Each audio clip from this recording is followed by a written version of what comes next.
un difficile retour à la normalité. Après plus de 2 semaines de recherche, le petit Émile reste introuvable.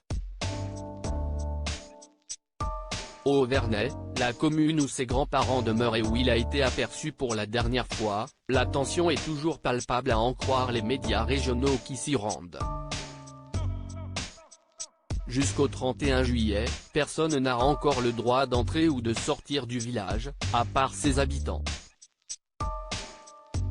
Alors pour se vider la tête et tenter de reprendre le cours de sa vie, la famille du garçon disparu s'autorise des moments d'insouciance, lit-on dans Nice ce matin ce lundi 24 juillet.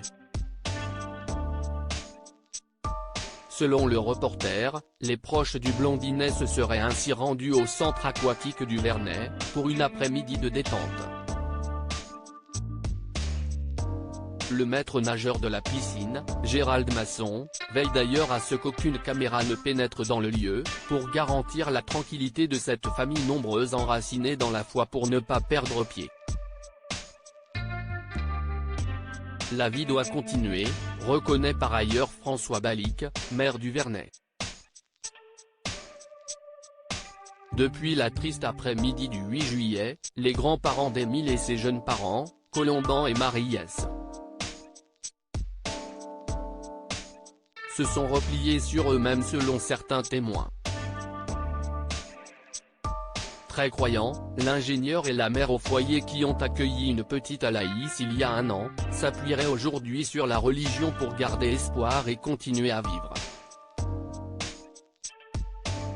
Le doute envahit la commune du Haut-Verney mais de ce petit hameau savoyard, un climat de suspicion s'est malheureusement installé. Il y a une forme de psychose, les gens sont méfiants, ils surveillent plus leurs enfants que d'habitude, assure notamment Stéphane Kohler, responsable de la Colline des Lutins, un parc pour enfants, dans les colonnes de Nice Matin. Si est une ambiance qui est assez lourde, je dirais de plus en plus lourde. Tout le monde se pose des questions, on ne peut pas se retrouver sans parler de ça, rapportait aussi un homme dans un reportage du journal de TF1 il y a quelques jours, indiquant les doutes de certains habitants concernant la possible culpabilité de leurs voisins. Les 123 âmes qui peuplent le Haut-Verney semblent partager la même crainte, celle de ne jamais connaître la vérité, relate Nice Matin. Crédit photo, capture d'écran TF1.